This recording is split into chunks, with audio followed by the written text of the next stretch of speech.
Hello everyone, स्वागत है आप सभी का टीसीएस पाठशाला के यूट्यूब चैनल पे। हम लोग परसेंटेज डिस्कस कर रहे थे और उसी क्लास को आज आगे बढ़ाएंगे। आज ये परसेंटेज का चौथा और लास्ट लेक्चर होगा, है ना।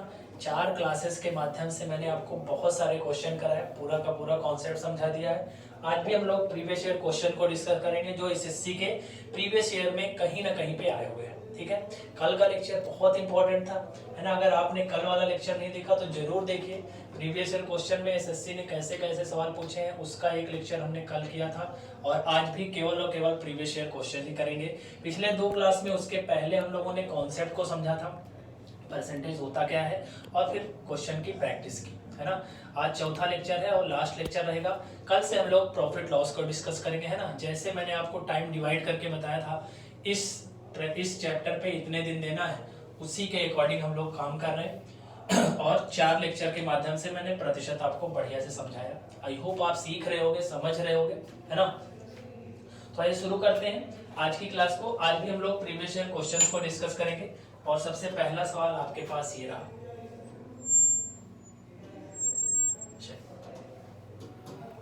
पढ़िए पढ़िए, देखिए और बनाने का प्रयास करें, ठीक है।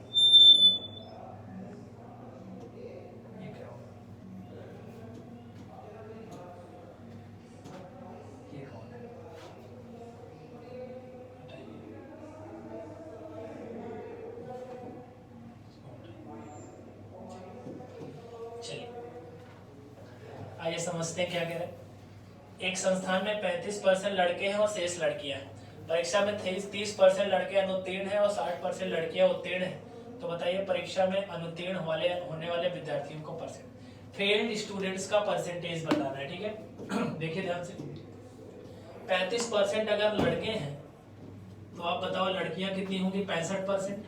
बोलो होंगे कि नहीं? रेशियो बना सकते हैं, 5 सत्ते 35, 5 से 13 बार, यानी रेशियो जो आ गया वो 7 और 13 आ गया। परसेंटेज में कैलकुलेट करना है तो मैंने कल भी इस तरीके के सवाल कराए हैं। रेशियो को कहीं भी परसेंटेज से कनेक्ट करना है तो आप 100 के फॉर्म में मान लो कि मान लिया मैंने 700 जो है वो गर्ल्स थी और बॉयज कितने थे? 1300। बोलो क्लियर है?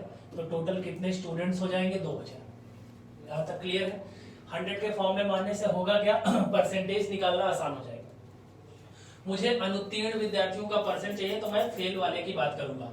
30% लड़के फेल है ऐसा बोल रहा है, तो 1300 का 30% निकालोगे, डबल जीरो कट जाएगा, 13 3 39 और 1 जीरो, 390। क्लियर है? हम लोग फेल वाले की बात कर रहे हैं ना, कि how many students are fail, ठीक है, फेल की बात कर रहे हैं। और 60% लड़कियों को कह रहा है कि उत्तीर्ण है यानी पास है। अगर 60% लड़कियां पास है तो बताओ फेल कितनी होंगी लड़कियां? 40%। तो हमें फेल चाहिए तो 40% की वैल्यू निकालो। 700 का 40% निकालेंगे तो 700 गुणा 40/100, डबल जीरो कट जाएगा, 40 का 7 से मल्टीप्लाई होगा तो 280 हो जाएगा। बोलो यहाँ तक क्लियर है? यानी गर्ल्स में तो 280 फेल हो रही हैं और बॉयज में कितने फेल हो रहे हैं भाई? 390। टोटल कितने फेल हुए इसको जोड़ देंगे हम लोग, 300 200 500 और 9 8 17, यानी 670 लोग फेल हो रहे हैं। क्लियर है? 2000 में से अगर 670 लोग फेल हो रहे हैं तो फेल का परसेंट बताना है, तो 670 फेल है कितने में से भाई? 2000 में से। मल्टीप्लाई कर देंगे 1000 से, आंसर आ जाएगा 3 जीरो यहां से, सॉरी मल्टीप्लाई कर देंगे 100 से, तो 1 2 3 1 2 3 कट जाएगा, 2 से काट दीजिए, 2 3 6 2 3 6.5। क्लियर है? 33.5% आंसर आ जाना चाहिए। यहाँ पे 36 दे रहा है, एक बार और देख लेते हैं। 2 3 6 हो जाएगा, 2 3 6 हो जाएगा, 2 5 10 हो जाएगा। क्लियर है? अच्छा, एक बार देखते हैं 36.5 कैसे आ रहा है। 35% लड़के हैं और शेष लड़कियां। अगर 35 लड़के हैं तो लड़कियां हो गई कितनी? 65। 5 सत्ते 35, 13 पचे 65। तो मैंने मान लिया इसको कि 1300 है, 700 है और ये 1300 है। टोटल कितने लोग हो गए? 2000। क्लियर? लड़कियों में कितने हैं? 60% लड़कियां अगर उत्तीर्ण हैं तो फेल कितनी है भाई? 40%। तो 700 का 40% 280 हो गया, और 1300 का 30% कितना हो गया? 390 हो गया। क्लियर है? और मुझे फेल ही चाहिए, है ना, तो दोनों तरफ फेल निकाल लिया मैंने। 300 200 500 और 9 8 17, 170, यानी 500 में 170 जोड़ेंगे तो 670 हो जाएगा। क्लियर है? और 670 लोग अगर फेल हैं 2000 में से तो जीरो कैंसिल हो गया, तो 67 का आधा कितना होगा? 33.5 आना चाहिए। ठीक है? 33.5% आना चाहिए मेरे अकॉर्डिंग। ठीक है? हो सकता है यहाँ पे ऑप्शन में कुछ गड़बड़ी कर दी हो। ठीक है, आप देख लीजिएगा।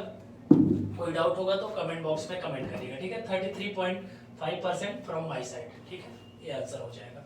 चलिए बढ़ते हैं अगले सवाल पे ना। प्रोसेस बिल्कुल सही है, ठीक है, हो सकता है आंसर जो है रॉन्ग हो गया हो, ठीक है, गलती किसी से भी हो सकती है। चलिए बताइए, यहाँ तक दिख रहा है सही। चलिए अगला सवाल देखिए, ए की आय बी की आय से 40% कम है तथा सी की आय ए और बी की संयुक्त आय के 30% से 40% अधिक। सी की आय ए की आय से कितने परसेंट अधिक? कल भी हम लोगों ने इस तरीके का सवाल किया था। यहाँ पे एक लाइन जो एक्स्ट्रा जोड़ा है, ये देखिए बढ़िया सवाल है। 30% से 40% अधिक है, तो ये निकालते हैं। ए की आय बी से 40% कम है, ठीक है, बी से 40 कम है, मतलब 20 100 है तो ये 40 कम है 60। 100 इसीलिए मानते हैं जिससे परसेंट सीधे कैलकुलेट कर पाए। और जो सी है वो ए और बी की संयुक्त आय, और ए और बी की संयुक्त आय कितनी हो जाएगी? 100 और 60 160, कंबाइंड वैल्यू 160 के 30% से 40% अधिक है। तो पहले तुम 160 का 30% निकाल लो भाई। 160 के 30% आ जाएगा 48, तो 160 के 30% से 40% अधिक, तो इसका 30% 48 है। अब 48 का 40% निकाल लो और जोड़ दो। 48 से 40% अधिक, 20 दूना 40, 20 पंचे कितना हो जाएगा? 100, और 48 का डबल हो जाएगा 96/5, काटिए, 19 पचे 95, 5 दूना 10, 19.2 और ज्यादा है। ए और बी की संयुक्त आय कितनी हुई? 160, 160 का 30% कितना हुआ? 48, 48 से 40% अधिक है। 48 का 40% निकाला 19.2, यानी 48 से 19.2 अगर अधिक है तो बताओ है कितनी? 48 10 58 9 67.2। बताओ क्लियर है? जो कह रहा है निकाल लो। सी की आय ए की आय से कितने परसेंट अधिक है? सी की आय जो है वो ए की आय से कितना जाता है भाई? ए से कितना जाता है? 7.2 जाता है। किससे? ए से, गुणा 100। 20 तिया 60, 20 पंचे 100 हो जाएगा, 24 तिया 72 यानी 2.4, और 2.4 को अगर 5 से मल्टीप्लाई करेंगे 24 पंचे 120 यानी 12% आपका सही जवाब आ जाएगा, क्योंकि आपको सेकंड ऑप्शन में देखने को मिल रहा है। क्लियर है भाई? जो कंबाइंड क्वेश्चन है, कंबाइंड इनकम का है ना, कल भी हम लोगों ने किया था और आज भी इस तरीके का सवाल हम लोग देख रहे हैं। इसका मतलब है कि प्रीवियस ईयर में एसएससी ने इस टाइप के बहुत सारे सवाल आपसे पूछे हैं, तो इस पे आप पकड़ बनाइए, इस पे प्रैक्टिस करिए, जिससे अगर फिर से ये क्वेश्चन आए, और आएगा, ठीक है, बहुत प्यारा क्वेश्चन है, दोबारा रिपीट हो सकता है ना। पिछले साल रिपीट हुआ था, इस साल भी रिपीट होगा। रिपीट होना इस सेंस में कि केवल डाटा चेंज कर देता है, हर शिफ्ट में इस टाइप के क्वेश्चन पूछे गए, ठीक है। तो इस वाले साल भी आपसे क्वेश्चन पूछे जाएंगे। चलिए अगला सवाल देखिए, पढ़िए अगला सवाल। कह रहा पी अपनी आय का 16% किराए पर, 18% किराने के सामान पर, 12% बच्चों की शिक्षा और शेष का 45% अन्य मदों पर खर्च करता है। इतने की बचत करता है कि तो बताओ किराने के सामान पर कितना खर्च किया। इनकम एक्सपेंस का, एक्सपेंडिचर का ही सवाल है। तो इस तरीके के सवालों में हम लोग आय मान लेंगे कितनी है भाई? 100 से खाता करें। पहले सबसे पहले क्या है? आय का 16% किराए पे, ठीक है, 16 रुपए किराए पे चला गया भाई, ठीक है। आगे बात 18% किराने पे, तो 18% किराने पे चला गया, ठीक है। उसके बाद 12% बच्चों की शिक्षा पे, तो 12% बच्चों की शिक्षा पे चला गया।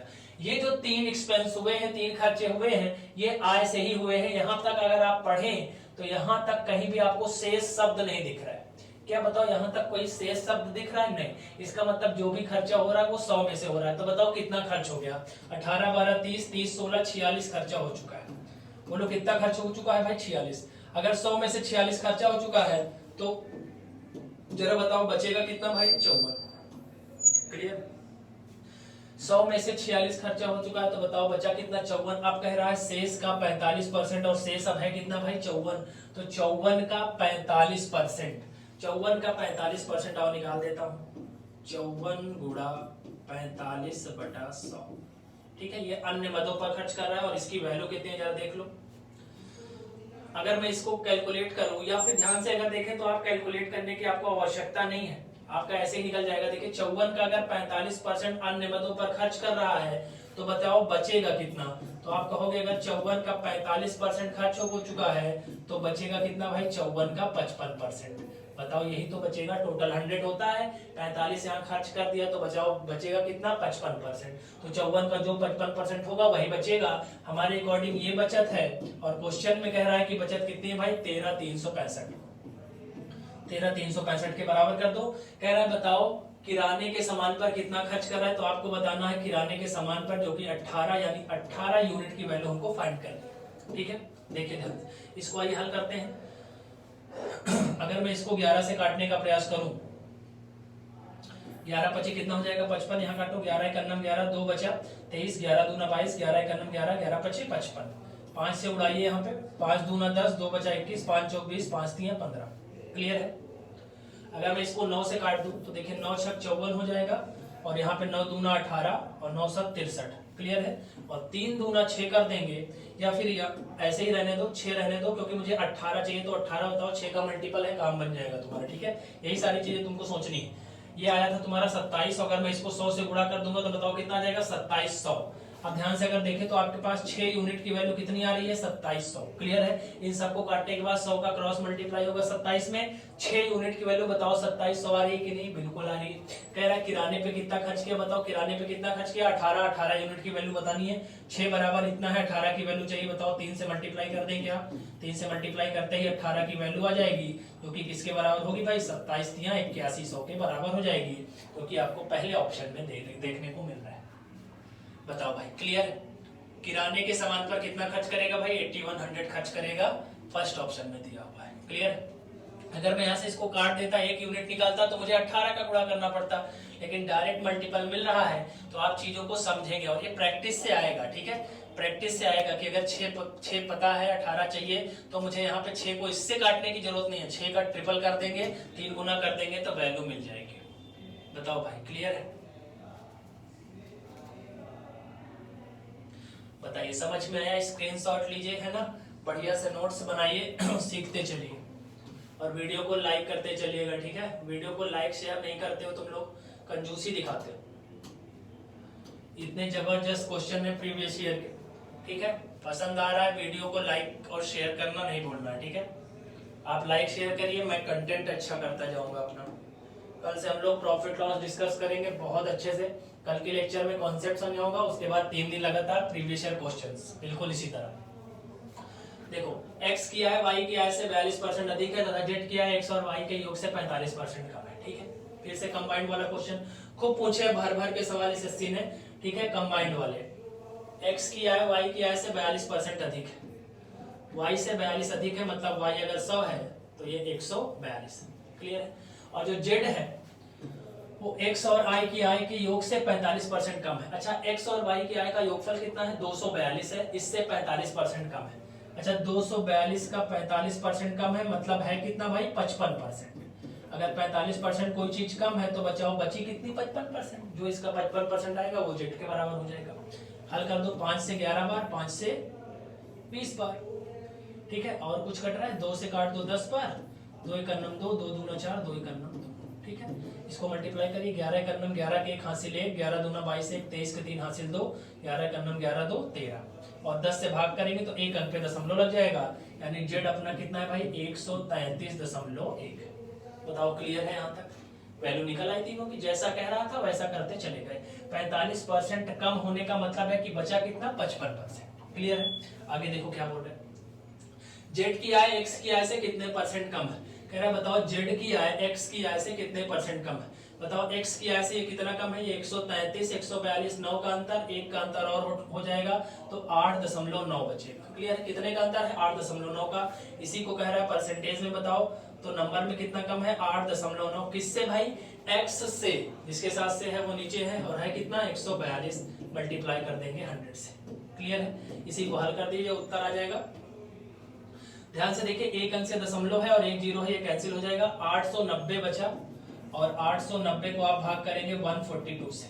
बताओ कितनी बार जाएगा, बताओ 6 बार जाएगा क्या, 14 छंग 84 होता है कि नहीं, 6 बार जाएगा, 6 बार पूरा जाएगा। देखो 6 बार जाएगा तो आएगा कितना, 142 गुणा 6 कर लो एक बार, 142 गुणा 6, 6 दूना 12 के 2 हासिल 1, 6 चौको 24 1, 25 के 5 हासिल 2, 6 का 9 6 तो 8, 852 हो गया 6 बार गया तो 890 में से 852 गया, कितना बचेगा 38 बचेगा। ठीक है 38 बचेगा, अगर दशमलव लगाएंगे तो 380 बन जाएगा। 38 में दशमलव लगाएंगे तो जीरो बढ़ा देंगे 380 बन जाएगा। 142 का पहाड़ा पढ़ना है, 380 से ज्यादा ना जाए, 3 बार जाएगा तो ज्यादा हो जाएगा, 142 का डबल ले जाएंगे तो लगभग 6.2 के आसपास उत्तर आएगा, जो कि मुझे 6.3 दिख रहा है। क्लियर है, तो 6.3 में मार्क करके आगे बढ़ जाऊंगा। ठीक है, एक ऑप्शन 6.7 भी है लेकिन वो बहुत ज्यादा है, तो 6.2 के आसपास उत्तर दिख रहा है, क्योंकि 6.3 हम लोग मार्क कर देंगे अप्रोक्सीमेशन लगा के। ठीक है, बस निकाल दिया, जो कह रहा था वैसा करिए आप, सीधे आंसर आपका निकल जाएगा। फटाफट नोट करिए, स्क्रीनशॉट लीजिए, बढ़ेंगे अगले सवाल की तरफ। बहुत अच्छे से इसका नोट्स बनाइएगा, बहुत प्यारे क्वेश्चन है, जबरदस्त। ठीक है, इंपॉर्टेंट सवाल है सारे, मिलेंगे आपको एग्जाम में, तब आपको याद आएगा कि हाँ किसी ने कहा था कि नोट करना है। इसको देख, ए बी से 30% अधिक निवेश करता है, बी सी से 40% कम निवेश करता है, जिसने 8000 निवेश किया। ये जो जिसने आता है, जो किसको पॉइंट आउट करता है, जो इसके जस्ट बगल होता है, यानी सी को। क्लियर है, उन सभी के द्वारा एक साथ निवेश की गई कुल धनराशि बताओ। चलो ठीक है, पहले रिलेशन बनाओ ए बी से बी सी से। मैंने आपको पहले ही दिन बताया था कि अगर कहीं भी रिलेशन ए का बी से हो, बी का सी से हो, तो पीछे से रिलेशन बनाते हैं। कह रहा है बी ने सी से 40% कम किया, यानी अगर इसने 100 किया तो 40 कम किया, कितना हुआ 60। और बी से 30% ज्यादा कौन कर रहा है, ए, तो 60 का 30% निकालो, 60 गुणा 30/100। मैं लिख के नहीं दिखाऊंगा, मैंने बहुत आपको पीछे बता दिया है। 60 का 30%, 6 3 18 हो जाएगा, और 60 में अगर 18 जोड़ देंगे तो कितना हो जाएगा 78 हो जाएगा। यहां तक क्लियर है। अब कह रहा है सी ने कितने का निवेश किया, 8000 का। सी हमारे अकॉर्डिंग कितना निवेश कर रहा है, 100, तो बताओ 100 यूनिट की वैल्यू 8000 है क्या, तो 2 जीरो कैंसिल हो जाएगा, तो बताओ 1 यूनिट कितना आ जाएगा 80। कह रहा बताओ तीनों के द्वारा कितना निवेश किया गया, तो बताओ तीनों के द्वारा हमारे अकॉर्डिंग ये निवेश किया गया, इसको जोड़ लो, 100 60 160 16 7 23 और 8 238। टोटल हमारे अकॉर्डिंग कितना निवेश किया गया 238, लेकिन ये यूनिट है और एक यूनिट कितना है 80 है, तो 238 की वैल्यू निकालने के लिए 80 से मल्टीप्लाई करो। 0 8 28 64 8 3 24 6 30 8 2 16 16 6 22 22 0 40 आपका जवाब आना चाहिए। 22 0 40। अच्छा एक बार और गुणा करें, 0 8 28 64 के 4 हासिल 6 8 3 24 6 30 30 के 0 हासिल 3 8 2 16 16 3 कितना होता है भाई 19 होता है। क्लियर, 16 3 होता है 19, तो 19 0 40 आपका जवाब आ जाएगा। क्लियर है, तो कि आपको डी ऑप्शन में देखने को मिल रहा है। बताओ भाई क्लियर है, बहुत प्यारा क्वेश्चन, बहुत ही बेहतरीन सवाल। चलिए अगला क्वेश्चन बनाइए भाई।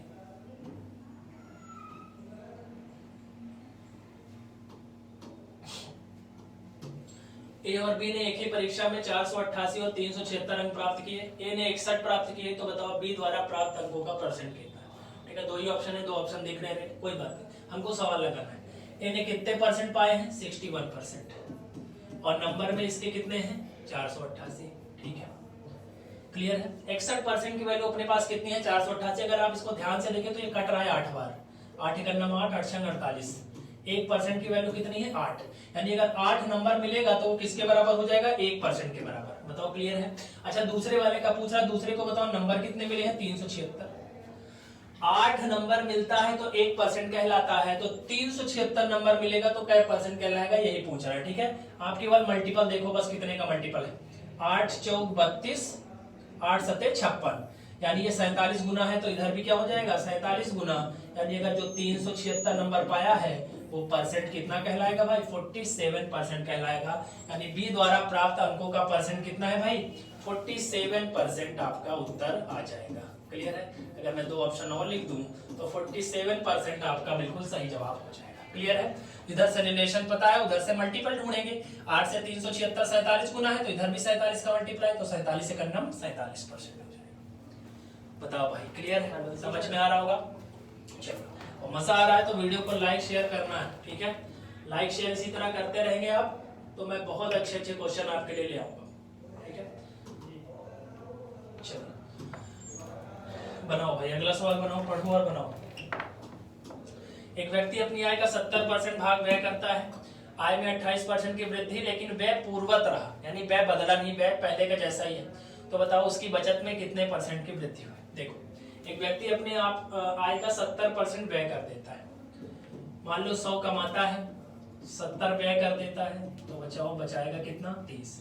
Income expense is equal to saving. Clear है? कल भी इस तरीके के सवाल हमने किए, तो यहाँ तक आ जाते सही दिख रहा है पूरा? ठीक। 70% व्यय करता है, 70% एक्सपेंस कर दिया तो बताओ सेविंग कितनी हुई 30। कह रहा है उसकी आय 28% इंक्रीज कर गई तो बताओ अब आय कितनी हो जाएगी 128 हो जाएगी भाई। लेकिन कह रहा है व्यय पहले जैसा ही है, ठीक है, but expenditure remains as earlier, यानी बदल नहीं रहा एक्सपेंस अभी भी उतना ही है। तो पहले 70 व्यय कर रहा था तो अभी भी 70 ही व्यय करेगा। अब 128 कमाता है, अगर 70 व्यय करता है तो बचाएगा कितना भाई 58 बचाएगा। ठीक है, तो सीधी सी बात है उसका सेविंग बढ़ गया कि नहीं? तो वही कह रहा है बताओ सेविंग कितने परसेंट बढ़ा। 30 से बताओ 58 हो गया तो कितना बढ़ा भाई 28 बढ़ा कि नहीं? किस पर? पुराने पर। पुराना कितना था 30, मल्टीप्लाई कर देंगे 100 से, उत्तर आ जाएगा 0 0 काट दीजिए। 28 गुणा 10 280 बटा 3, 3 9 27, 1 बचा 10, 3 3 9 और 1 बटा 3, यानी 93.3% 93 सही 1 बटा 3 बोलिए या 93.3 बोलिए, दोनों एक ही चीज है जो कि सी ऑप्शन में देखने को मिल रहा है। क्लियर है? सी ऑप्शन बिल्कुल करेक्ट आंसर हो जाएगा इस सवाल का। फटाफट नोट करिए, समझते चलिए। कोई डाउट होता है तो आप कमेंट बॉक्स में कमेंट किया करिए, कमेंट जरूर किया करिए, है ना। लास्ट में वीडियो के अंत में आप प्लीज कमेंट किया करिए, आपको वीडियो कैसा लगा जरूर बताया करिए। ठीक है, अगर कोई डाउट रहे तो उसको भी कमेंट किया करिए, उसका जवाब मैं आपको देने का प्रयास करूंगा। ठीक है, वीडियो पे एक कमेंट जरूर किया करो, है ना, कि आपने देखा और आपको कैसा लगा। ठीक है, चलिए अगला पढ़िए। एक व्यक्ति का मासिक आय मासिक बचत से 40% अधिक है, उसकी आय में 40% की वृद्धि होती है, व्यय में 60% की वृद्धि होती है, तो एक महीने में 2070 अधिक बचाता है। तो बताओ प्रारंभिक मासिक व्यय क्या है? बनाओ भाई, सबसे पहले आप खुद से प्रयास करेंगे, ठीक है, उसके बाद सॉल्यूशन आप देखोगे। देखो, एक व्यक्ति का मासिक व्यय बचत से 40% ज्यादा है, तो पहले बचत से 40% ज्यादा है, यानी बचत का मतलब सेविंग है और व्यय का मतलब एक्सपेंस है। बचत से 40% ज्यादा है, यानी बचत अगर 100 है तो एक्सपेंस इसका कितना है 140 है। अगर 100 बचाते हो 140 खर्च करते हो तो बताओ जोड़ देंगे तो इनकम आ जाएगी कि नहीं? यानी इसकी इनकम कितनी है 240। इनकम का मतलब क्या है? आय। बताओ क्लियर है यहाँ तक? कह रहा है एक व्यक्ति का मासिक व्यय मासिक बचत से 40% ज्यादा है, बचत से 40% ज्यादा है, यानी बचत अगर 100 है तो 40 ज्यादा है, तो क्या हो जाएगा तुम्हारा ये एक्सपेंस, है ना। मासिक व्यय बचत से 40% ज्यादा है, यानी बचत है 100 तो ये 140 है, तो बताओ उसकी आय कितनी हो जाएगी 240। यहाँ तक क्लियर है? अब कह रहे बताओ उसकी आय में 40% की वृद्धि हो जाती है, तो पहले आय कितनी थी 240, अब 40% बढ़ जाएगा तो 240 गुणा 40 बटा 100 करेंगे, 2 0 कट जाएगा, 24 चौका 96, 240 था, इसका आय 96 बढ़ गया, तो बताओ कितना हो जाएगा 0 9 4 13 और 2 1 3, यानी अब उसकी जो न्यू इनकम है वो 330 हो गई, 330 हो गई। बताओ यहाँ तक क्लियर है? आगे कह रहा है मासिक व्यय में 60% की वृद्धि हो, व्यय का मतलब होता है एक्सपेंस, एक्सपेंस देखिए ये है व्यय। क्लियर? ये आपका व्यय, व्यय जो है 60% बढ़ जाता है। बताओ पहले व्यय कितना था 140 था, अब 60% बढ़ गया, 140 गुणा 60 बटा 100, 14 छंग 84, 140 था 84 बढ़ गया, बताओ कितना हो जाएगा 14 8 22 224 हो गया। बताओ क्लियर है? 330 कमाता है 224 खर्च कर देता है, तो बताओ सेविंग कितनी होगी? इससे इसको घटा देंगे, बताओ 106 आएगा कि नहीं मेरे भाई? बताओ आएगा कि नहीं? तीनों वैल्यू पता चल गई, जो पूछ रहा है बता दो। ठीक है, और वो कह रहा है कि अब एक महीने में पहले से 2070 अधिक बचाता है, तो बस तुलना कर लो, पहले कितना बचाता था 100, अब बचा रहा है 106, कितना ज्यादा बचा रहा है भाई 6 ज्यादा बचा रहा है। 6 यूनिट की वैल्यू किसको शो कर रहा है 2070 को, तो 6 बराबर 2070 है।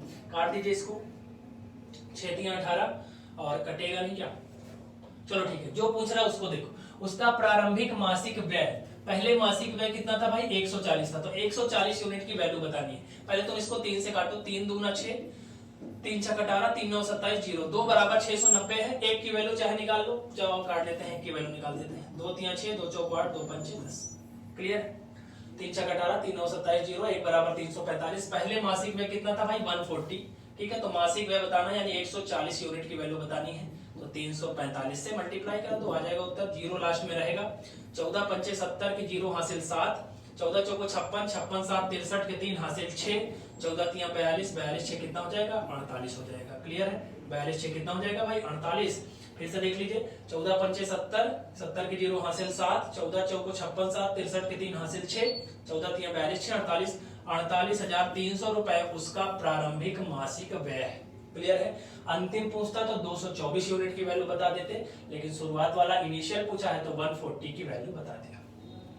48,300 बिल्कुल सही जवाब है। क्लियर है, समझ में आया आपको? ठीक है, बहुत प्यारा क्वेश्चन है। प्रीवियस ईयर में इस तरीके के खूब सवाल बने हुए हैं। ठीक है, खूब प्रैक्टिस करिए आप, है ना, बढ़िया से चीजों को सीखिए। अगर आप ये सारे सवाल करके जाते हैं तो आपको जीडी में बहुत फायदा होगा, मेरी बात ध्यान रखिएगा। ठीक है, बहुत फायदा होगा। और सिर्फ जीडी में ही नहीं, आपको एमटीएस में, सीएचएसएल में बहुत फायदा मिलने वाला है। ठीक है, एमटीएस सीएचएसएल का लेवल बिल्कुल सेम टाइप का है। ठीक है, इस तरीके के खूब सवाल आते हैं वहां पे। अगला देखो, एक कंपनी की आय में प्रति वर्ष x% की वृद्धि होती है। 2019 में इसकी आय इतनी थी, 2017 में बताओ इतनी थी, तो बताओ x की वैल्यू बतानी है, मतलब x की वैल्यू बतानी, मतलब कितना परसेंट इंक्रीज कर रहा है वही बताना है। आओ देखो, ध्यान से देखो, 2017 में इसका कितना था भाई आय 2 लाख, 20 लिखकर इकाई दाई सैकड़ा हजार दर्जन लाख 10 लाख 20 लाख। क्लियर है, ठीक है। और 2019 में कितना है भाई इसका आय 31 25 000। कल भी इस तरीके का एक सवाल आया था जिसका आंसर नहीं निकल रहा था। मैंने वहां पे कहा था कि रेशियो पहले लेते हैं, तो आप फिर भी आज भी रेशियो ही लेंगे, पहले देखते हैं आंसर निकलता है कि नहीं। 3 जीरो कट गया, 5 से अगर मैं इसको काट दूं तो 5 चौक 20 डबल जीरो और 5 छक्का 30, 5 दूना 10, 5 पचम 25, 400 से 625 आ गया। जरा ध्यान से देखो, 217 से 219 की बात है, मतलब क्या है 2 वर्ष का गैप है। और कल मैंने आपको बताया था कि जब 2 वर्ष होता है तो हमेशा बात किसकी करते हैं भाई वर्गमूल की, और अगर 3 वर्ष का गैप होता है तो हमेशा किसकी बात करते हैं घनमूल की। ठीक है, कल वाला क्वेश्चन में कुछ समस्या था इसीलिए उसका आंसर नहीं आ रहा था। आज देखिए आंसर आएगा। 2 वर्ष की बात किया है तो वर्गमूल लेंगे, बताओ इसका वर्गमूल ले लो तो इनिशियल स्टेज पे पहुंच जाओगे। शुरुआत में 400 का कितना है 20 और 625 का कितना है 25, यानी शुरू में जब आय अगर 20 थी तो अब बढ़ के कितनी हो गई उसकी कीमत या आय 25। अगर 20 से कोई चीज 25 हो गई तो बताओ बढ़ी कितनी 5। किस पर बढ़ता है पुराने पर, पुराना कितना था 20, मल्टीप्लाई कर दीजिए 100 से, 20 पंचे 100 और 5 गुणा 5 कितना हो जाएगा भाई 25% आपका जवाब आ जाएगा, जो कि डी ऑप्शन में देखने को मिल रहा है। क्लियर है, यानी x की वैल्यू जो परसेंटेज इंक्रीज कर रहा है, x% की वृद्धि हो रही है, वो x% किसके बराबर है भाई 25 के बराबर। क्लियर है, कल वाले सवाल में कुछ प्रॉब्लम थी, कुछ डाटा मिस था, इसीलिए आंसर नहीं आ रहा था। ठीक है, बाकी अगर आपका कॉन्सेप्ट सही है तो आपका आंसर फटाफट निकल के आएगा। बताओ भाई क्लियर है?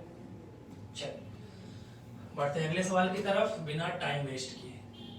अगला सवाल देखो, ए का वेतन बी के वेतन से 38% अधिक है, तो बी का वेतन ए के वेतन से कितने परसेंट कम है। मैंने आपको पहले ही दिन पहले ही लेक्चर में समझाया, अगर उसको नहीं देखा तो आपने आप जरूर देखे उसको। मैंने वहां पे समझाया था कि अगर ए का रिलेशन बी से हो और बी का रिलेशन ए से पूछा जाए, तो एक ही व्यक्ति का अगर एक से दूसरी तरफ रिलेशन पूछा जाए तो आप ये वाली ट्रिक लगा सकते हैं, 100x/100 प्लस माइनस x। कितना परसेंट ज्यादा है 38, तो x की जगह पे 38 रख दीजिए, और अधिक है तो एक 38 जोड़ दीजिए। ठीक है, कम होता तो घटा देते, ज्यादा है तो जोड़ दिया। इसी को हल कर दीजिए, उत्तर आ जाएगा। 2 से काट दीजिए, 2 छंग 12, दोनों 18, 2 से काटिए 19 बार, 1900/69। क्लियर है, अगर मैं 69 का डबल करूं तो 69 का डबल भाग कर देंगे, ये भाग कर देते हैं सीधे। 69 का डबल कितना हो जाएगा भाई 138, घटाइए 10 में से 8 गया 2, 8 में से 3 गया 5, आगे जीरो बढ़ाइए, कितनी बार जाएगा भाई 7 बार जाएगा। देखिए 7 से गुणा करिए, 7 9 63 के 3 हासिल 6, 7 6 42, 42 6 48, कितना बच जाएगा भाई 37 बच जाएगा। दशमलव बढ़ाओ, जीरो बढ़ाओ, 69 से कई बार जाएगा 5 बार, 5 बार जाते ही आपको मिल जाएगा 27, और 27 देखकर ही आप उत्तर टिक कर सकते थे कि सी वाला ऑप्शन आपका बिल्कुल सही जवाब है। क्लियर है, आसान क्वेश्चन है, बस कॉन्सेप्ट याद रखिएगा। ए का रिलेशन बी से हो, बी का रिलेशन ए से पूछा जाए, या बी का रिलेशन ए से हो, ए का रिलेशन बी से पूछा जाए, तो वहां पे ये वाला फंडा आपको लगा देना, 100x/100 plus minus x। Clear है भाई? क्लियर है, 27.5% आपका बिल्कुल सही जवाब हो जाएगा। चलिए अगला सवाल देखिए, अगला सवाल बनाइए। जब चावल की कीमत में 25% की वृद्धि होती है तो एक व्यक्ति चावल पर अपने व्यय में केवल 15% की वृद्धि करता है। तो खर्च के समान स्तर को बनाए रखने में सक्षम होने के लिए चावल की खपत में कितने % की कमी करनी चाहिए? आओ देखते हैं। देखिए मान लेता हूं आपको मैंने पहले ही दिन बताया था दो चीजों का गुणनफल तीसरे पर डिपेंड करे, और वहां पे समझाया था कि जो मूल्य गुणा खपत है, मूल्य गुणा खपत बराबर होता है खर्च। क्लियर है? Price into consumption is equal to होता है एक्सपेंडिचर। ठीक, तो मैं मान लेता हूं शुरू में कि कोई वस्तु है जिसका मूल्य 100 रुपए है और खपत भी 100 ही है, तो बताओ खर्चा कितना होगा अपना? 10,000 होगा कि नहीं? 100 गुणा 100 कर देंगे 10,000 हो जाएगा भाई। अब कह रहा है बताओ चावल की कीमत में 25% की वृद्धि हो गई, तो पहले चावल 100 रुपए का था, अब 25% ज्यादा देना पड़ेगा, तो बताओ कितना देना पड़ेगा? 125 देना पड़ेगा। बताओ भाई, क्लियर है? 100 इसीलिए मानते हैं जिससे परसेंट आप सीधे लगा पाए। 100 का 25% सीधे 25 बढ़ा दिया। चावल अब व्यय में केवल 15% की वृद्धि करता है, तो पहले व्यय कितना था? खर्चा 10,000 था, अब 15% बढ़ जाएगा, तो 10,000 का 15% बताओ कितना आएगा? बताओ 1500 आएगा क्या? 1500 अगर बढ़ जाएगा तो अब खर्चा कितना हो जाएगा भाई? 11,500। क्लियर है? और ये वाली वैल्यू मुझे पता नहीं है कितनी है, तो मैं इसको मान लेता हूं x। क्लियर है? इसको मैं मान लेता हूं x। क्लियर है? कह रहा है खर्च के समान स्तर को बनाए रखने के लिए खपत में कितने % की कमी रखनी होगी। ठीक है, अब देखिए केवल व्यय में वो 15% की वृद्धि करता है। ठीक है, व्यय में 15% की वृद्धि करता है खर्च के समान स्तर को। ठीक है, एक्सपेंडिचर सेम रखना चाहता है वो। ठीक है, अच्छा एक्सपेंडिचर सेम रखना चाहता है अगर, तो जरा ध्यान से देखिए, अगर आपको एक्सपेंडिचर सेम रखना है, जरा ध्यान से देखिए, तो अगर एक्सपेंस पहले 10,000 था तो अभी भी कितना रखना है आपको? 10,000 रखना है। तो अगर आपको 10,000 रखना है तो बहुत सीधी सी बात है कि अगर मूल्य बढ़ गया है, इसको सेम रखना है तो इसको आपको कम करना पड़ेगा, खपत को आपको घटाना पड़ेगा। तो जरा पहले x की वैल्यू निकाल लो, कितनी x की वैल्यू कितनी आ जाएगी? 10,000 बटा 125। ये गुणा में है, उधर जाएगा तो भाग में हो जाएगा। 25 पंचे 125, 25 चौका 100। क्लियर है? और ये 400 हुआ, और 5 से कितनी बार कट जाएगा? 80 बार। क्लियर है? ये 80 आ गया। क्लियर है? कितना आ गया भाई? 80 आ गया। अब लेकिन कह रहा है कि इसने व्यय में 15% की वृद्धि की है। व्यय में कितने % की वृद्धि की है? 15% की। अब देखिए ये तो तब होता जब इसको समान स्तर अगर बनाए होता तो 80 यहां रखते तो 100 से 80 हो जाता, यानी खपत को 20% कम करना होता।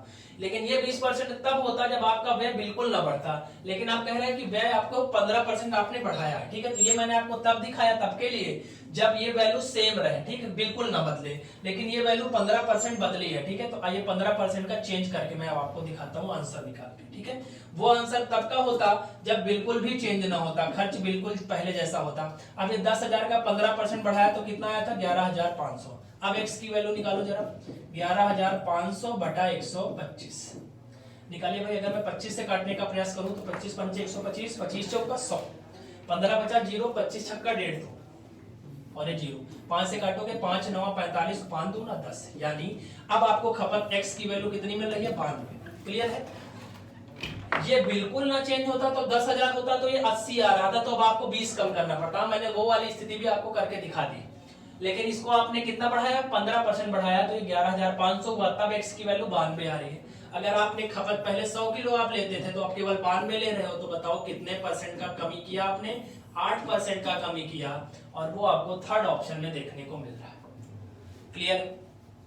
कितने % की कमी करनी पड़ेगी भाई? 8% की कमी करनी पड़ेगी, थर्ड ऑप्शन में आपको देखने को मिल रहा है। क्लियर? बहुत बेहतरीन क्वेश्चन है। ठीक है, एसएससी के सारे शिफ्टों में पूछा गया है, सीएचएसएल में भी पूछा गया, एमटीएस में भी, सिलेक्शन फेज में भी पूछा गया है। ठीक है, जितने टाइप के एग्जाम कराता है सब में पूछा गया है। बेहतरीन क्वेश्चन है, आपको कॉन्सेप्ट आना चाहिए इसका। चलो अगला क्वेश्चन देखो भाई, चलो बनाओ।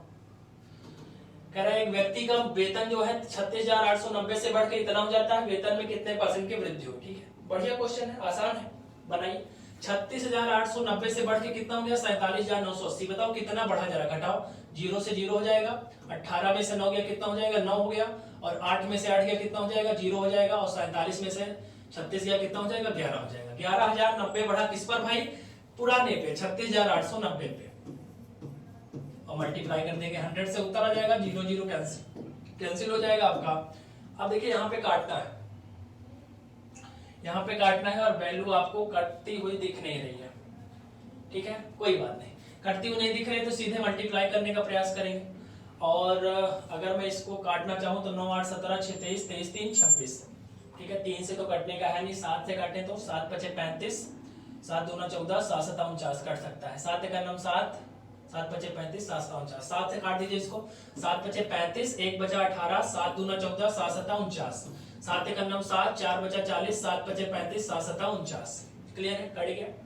अगर एक बार और 7 से काटने का प्रयास करेंगे तो नहीं कटेगा। क्लियर है, 7 से नहीं कटेगा तो आगे किससे कटेगा भाई? आगे भी कटने का नियम नहीं। चलो ठीक है, नहीं कट रहा है छोड़ दो। 157 गुणा 100 करो, नहीं कट रहा है तो बहुत ज्यादा सोचने की जरूरत नहीं है, भाग कर देंगे सीधे नीचे 527 से भाग कर देंगे। क्लियर है, 527 को 15,700 से भाग करिए। 500 से कितनी बार जाएगा भाई? 500 गुणा 3 1500 होता है। 3 बार अगर मैं ले जाऊं, चलो 3 बार ले जाते हैं तो कितना हो जाएगा? 527 दिया 5 दिया 15, तो 27 दिया 81 होता है, तो 1500 लगभग 81 आ जाएगा। क्लियर है, लगभग में 81 आएगा। अप्रोक्सीमेशन ले लेते हैं, चलिए। तो अगर मैं इसको मान लेता हूँ 1571 ही, तो ये घटेगा तो कट जाएगा, लगभग 30% के आसपास आएगा। कैसे आएगा ध्यान समझिए। अगर ये 1581, अगर मैं इसको थोड़ी देर के मान लूं कि ये 1570 ही, थोड़ी देर के लिए अगर इसको माने आप 1570 ही है, तो ये पूरा पूरा कट जाएगा और जो जीरो बच रहा है वही जीरो यहाँ पे लग जाएगा।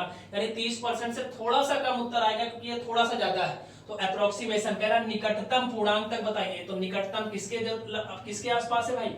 30% के आसपास है, तो 30% इसका सही जवाब हो जाएगा। ठीक है, एग्जैक्ट 30% नहीं आएगा, लेकिन 29 दशमलव कुछ परसेंट आएगा, जो कि किसके आसपास है? 30% के आसपास है। 30% बिल्कुल सही जवाब।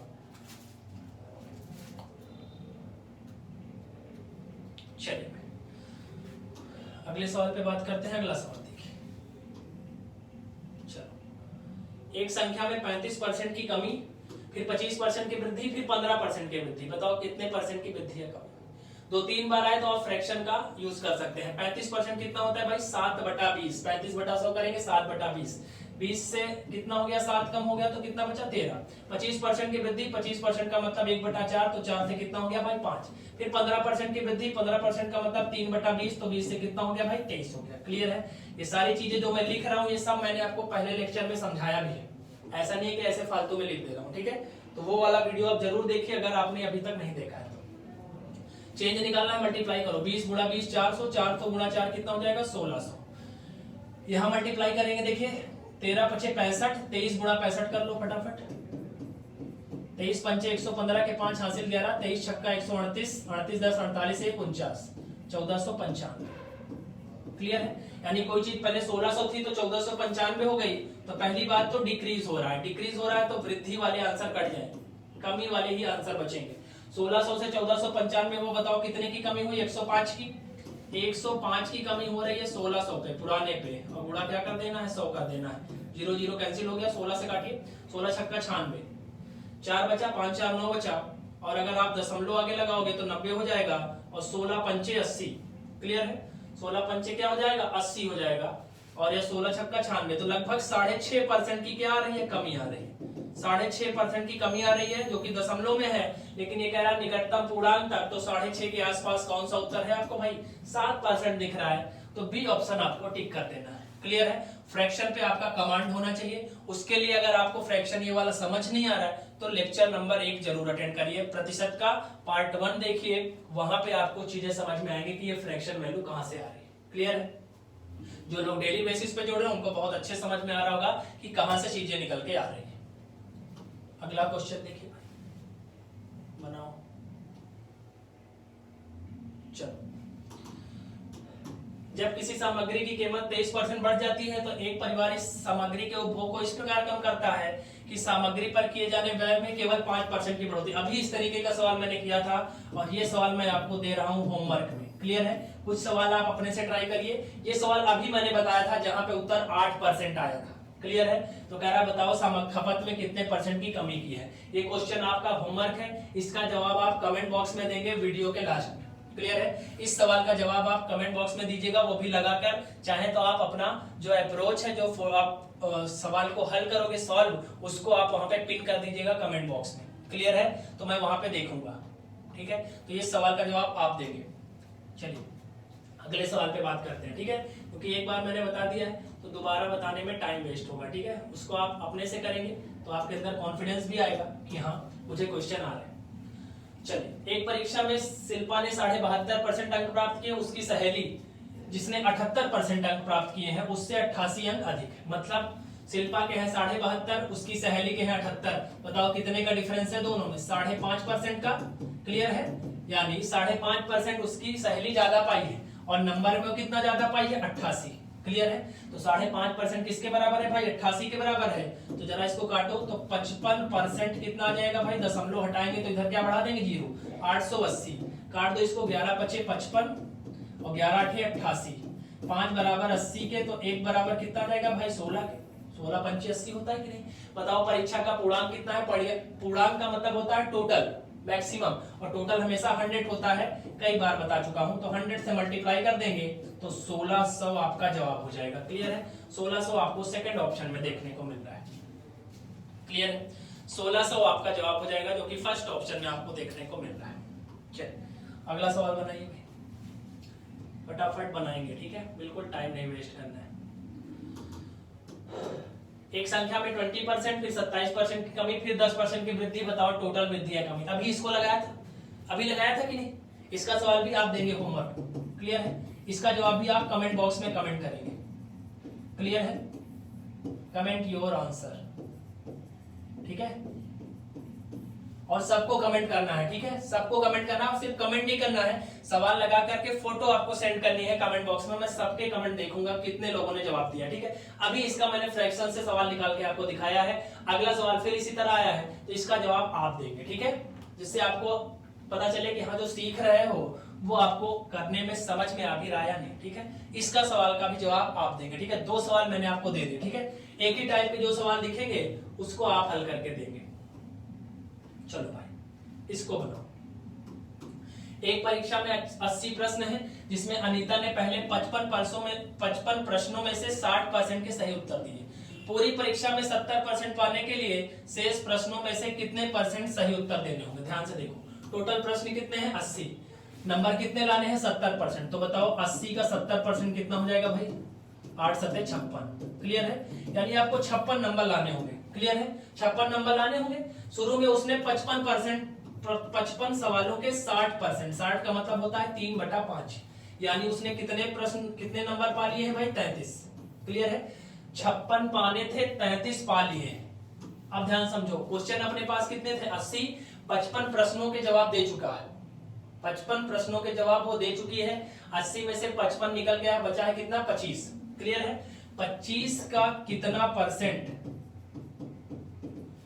56 नंबर लाना था, 33 ला चुकी है, लाना कितना है नंबर भाई? 23 नंबर और लाना है। तो 55 का कितना परसेंट 23 होगा, वही जवाब देना है बस। बताओ समझ पा रहे हो कि नहीं? ध्यान से समझो, 80 टोटल क्वेश्चन है, 70% नंबर लाने हैं, यानी टोटल नंबर कितने लाने हैं? 56। 55 में से 60% के सही जवाब दिए, यानी 33 नंबर वो पा चुकी है। 56 नंबर पाने थे, 33 पा चुकी है। बताओ कितना नंबर और लाना है? 23 नंबर। और 80 क्वेश्चन थे, जिसमें से 55 क्वेश्चन का यूज कर चुके हैं वो, तो बताओ 25 क्वेश्चन बचे हैं कि नहीं? तो 25 का कितना परसेंट 23 आएगा, वही बताना है। हल कर दो, उत्तर आ जाएगा 25 गुणा x/100 बराबर 23 है। 25 चौका 23 होता है, 4 से 23 का तिरछा गुणा करेंगे, 23 चौका 92। क्लियर है? यानी जो क्वेश्चन बचे हैं उसमें वो 92% अगर स्कोर करेगी तब इस लक्ष्य को प्राप्त कर पाएगी। क्लियर है? यानी अगर पूरे में 70% स्कोर करना है तो बचे हुए क्वेश्चन में उसको कितना स्कोर करना पड़ेगा? 92% का स्कोर करना पड़ेगा। बताओ भाई क्लियर है? बहुत बढ़िया सवाल है, इंपॉर्टेंट क्वेश्चन है, कई बार एग्जाम में आया हुआ है। चलो अगला सवाल बनाओ। अगला क्वेश्चन बनाइए। ए की आय बी की आय से 25% अधिक है और बी और सी की आय से 20% अधिक है। क्लियर है? डी की आय बी और सी की संयुक्त आय का 60% है। बताओ निम्न में से कौन सा कथन सत्य है? अच्छा, इसमें 4 लोग हैं, 4 लोग हैं, ठीक है, बहुत बढ़िया है, 4 लोग हैं। देखिए चलो, कह रहा है ए की आय बी की आय से 25 है और बी की आय सी की आय से 20% है। ठीक है, चलिए पहले 3 लोगों का बना देते हैं, ए बी सी। ए का संबंध बी से है, बी का सी से है, तो अभी बताया था पीछे से रिलेशन बनाना है। सी की आय से 20% ज्यादा है, तो सी अगर ये 100 है तो ये 120 है। फिर बी से 25% ज्यादा है, 25% का मतलब होता है 1/4, 4 से काटेंगे 30 आएगा, 30 जोड़ देंगे 150 हो जाएगा। क्लियर है? ये सब बातें अब आपको फटाफट समझ में आ जानी चाहिए क्योंकि आप चौथा लेक्चर अटेंड कर रहे हो। कह रहा है डी की आय बी और सी की संयुक्त आय का 60%। बी और सी की संयुक्त आय कितनी है 220 और 220 का 60% निकालेंगे तो 220 गुणा 60/100 तो 22 छक्का 132 होता है। क्लियर है? अब सारी वैल्यू हम लोग डायरेक्ट लिखेंगे। चौथा लेक्चर है, बहुत सारी चीजें हैं जो हम लोग ओरली कर सकते हैं। ठीक है, तो 220 का 60% 132 आएगा। ये चारों नंबर मिल गए हैं। बताओ कह रहा है कौन सा कथन सत्य है। पहला कथन देखो, कह रहा है the income of C is 32% less than that of D, यानी सी की आय डी की आय से बताओ 32% कम है। सी की आय बताओ डी की आय से क्या 32% कम है? डी की आय से 32% कम है क्या? नहीं। 100 से 132 है तो ये मत सोचना कि ये सीधे 32 कम है, नहीं। डी से कह रहा है तो डी से तुलना करनी पड़ेगी, तो वो 32 नहीं आएगा, ध्यान रखिएगा। क्लियर है? अगर कहता सी से 32% ज्यादा है डी तो सही हो जाता। सी से, जब सी से 100 से तुलना होगी तब सही हो जाएगा, लेकिन ये कह रहा है डी से। ध्यान से देखो, डी से, तो डी से नहीं है, पहला गलत हो जाएगा। दूसरा देखो, कह रहा है डी की आय ए की आय से 12% कम है। डी की आय ए की आय से 12% कम है। आओ निकालते हैं। ए है 150, ये है 132, कितना कम है भाई? 18 कम है। नंबर में परसेंट में निकालना है तो बताओ 18 कम है। नीचे जिससे तुलना के लिए से ढूंढो, से। कह रहा है ए की आय से, ए है कितना 150 मल्टीप्लाई 100, 50 3 150, 50 दूना 100, 3 छक 18, 6 दूना 12% आना चाहिए। क्वेश्चन में भी 12% कह रहा है, यानी बी ऑप्शन आपका बिल्कुल सही है। क्लियर है? बी स्टेटमेंट बिल्कुल राइट आंसर हो जाएगा इस सवाल के लिए। क्लियर है? बेहतरीन क्वेश्चन है। 4 नंबर को कैसे रिलेट करना है बढ़िया तरीके से मैंने आपको समझाया। क्लियर है? बहुत बेहतरीन क्वेश्चन है। सारे क्वेश्चन का आप स्क्रीनशॉट ले लीजिएगा और सारे क्वेश्चन अपने पास रख लीजिएगा और लगा डालिएगा। क्लियर है? यही सब सवाल परीक्षा में आने वाले हैं। चलो अगला देखो भाई, सुरभि की बचत खर्च का 16% है। सुरभि की बचत खर्च का 16% है। खर्च का 16% है। क्लियर है? यानी अगर खर्च 100 है तो बचत उसकी 16 है। तो बताओ खर्च अगर उसका 100 है तो बचत कितना है? 16 है। तो बताओ दोनों को जोड़ देंगे तो आय आ जाएगा कि नहीं? आय कितना आ जाएगा? 116 आ जाएगा। क्लियर है? आय में 35% की वृद्धि होती है। इस सवाल को भी हमने लगाया था अभी। 116 का 35% निकालो। 5 से काटिए 20 बार, 5 से काटिए 7 बार। क्लियर है? 4 पंचे 20, 4 दूना 8, 4 9 36। क्लियर है? 7 9 63 के 3 हासिल 6, 7 दूना 14, 6 20 बटा कितना जाएगा? 5। 5 से काटिए, 5 चौक 20, 40 पंचे 200, 40.6। आय 40.6 बढ़ जाएगी तो 40 में 16 जोड़ेंगे 156.6। क्लियर है? और व्यय में 38% की वृद्धि होती है। व्यय का मतलब खर्च 100 था, अब 138 हो जाएगा। क्लियर है? अब 156.6 कमाता है, 138 खर्चा कर दिया तो बचाएगा कितना? तो 18.6 बचाएगा। इससे इसको घटा देंगे, 18.6 बचाएगा। क्लियर है? कह रहा बताओ बचत में कितने परसेंट की वृद्धि हुई? पहले बचत 16 थी, अब 18.6 हो गई। बताओ बचत कितनी बढ़ी? तो आप कहोगे नंबर में 2.6 बढ़ रही है। परसेंट में बताना है तो 2.6 नीचे क्या कर देंगे? 16 गुणा 100। तुलना हमेशा पुरानी चीजों से। 4 चौक 16, 25 चौका 100। क्लियर है? 25 से गुणा करेंगे, 25 छक्का 150, 150 के 0 हासिल 15, 25 दूना 50, 15 65। एक अंक पे दशमलव लगाएंगे तो खत्म हो जाएगा, 65 बन जाएगा। नीचे 4, 16 चौको कितना होता है? 64, 2.5 और बच जाएगा, 16.25 आपका बिल्कुल सही जवाब हो जाएगा। डी ऑप्शन बिल्कुल करेक्ट आंसर। क्लियर है? 65/4 क्या होता है? 16 चौको 64 पूरा चला गया, 1/4 को 0.25 कहते हैं, तो 16 में 0.25 यानी 16.25 बिल्कुल सही जवाब हो जाएगा। बताओ भाई क्लियर है? चलिए तो इस तरीके से हम लोगों ने पूरा परसेंटेज का आज भी प्रीवियस ईयर क्वेश्चन बेहतरीन ढंग से कंप्लीट किया। ठीक है? आई होप आपको समझ में आया होगा। ठीक है? मैंने अपना बेस्ट देने की कोशिश की है आपको। ठीक है? जो भी previous year question most important हो सकते थे वो सब मैंने आपसे डिस्कस किए 4 लेक्चर में। ठीक है? इन चारों लेक्चर्स को अच्छे से अटेंड करिए, अच्छे से इसका नोट्स बनाइए, सारे क्वेश्चन सॉल्व कर डालिए। इससे बाहर संभव नहीं होगा। ठीक है? प्रीवियस ईयर क्वेश्चंस पे खूब काम करिए। जो भी आप अपने से पढ़ाई करते हैं, जो भी टेस्ट देते हैं, मॉक टेस्ट देते हैं, वो प्रीवियस ईयर क्वेश्चंस का दीजिए। प्रीवियस ईयर क्वेश्चंस ही किसी एग्जाम की जान होती है। एग्जाम क्वालिफाई करना है तो केवल प्रीवियस ईयर, कोई बुक नहीं, कोई किताब लगाने की आवश्यकता नहीं है। केवल और केवल प्रीवियस ईयर पे काम करिए, आपका एग्जाम निकल जाएगा। केवल और केवल प्रीवियस ईयर, लेटेस्ट एग्जाम जो प्रीवियस ईयर में हुए हैं, सिर्फ और सिर्फ आप उन्हीं को लगा डालिए, उन्हीं सारे पैटर्न्स पे आप कमांड बना लीजिए, आपका सारा का सारा एग्जाम क्वालिफाई होता चला जाएगा। और सारे सब्जेक्ट में यही करना है आपको। Maths, reasoning, GS, English, Hindi जो भी है सब में प्रीवियस ईयर केवल डिस्कस करिए। प्रीवियस ईयर लगाइए, प्रीवियस ईयर का ही पेपर दीजिए, प्रीवियस ईयर को ही एनालिसिस करिए। और मैं यहाँ जो करा रहा हूँ आपको वो भी प्रीवियस ईयर ही है, क्लियर है, वो भी प्रीवियस ईयर ही है। तो खूब काम करिए प्रीवियस ईयर पे, मॉक टेस्ट दीजिए एक, आप खुद को एनालिसिस करिए कि कितने पानी में है, कितनी मेहनत की और आवश्यकता है, कहां पे लैग कर रहे हैं, कहां पे कमी है आपके अंदर, क्लियर है, कहां पे कमी है वो देखिए और उसको एनालिसिस करिए, क्लियर है।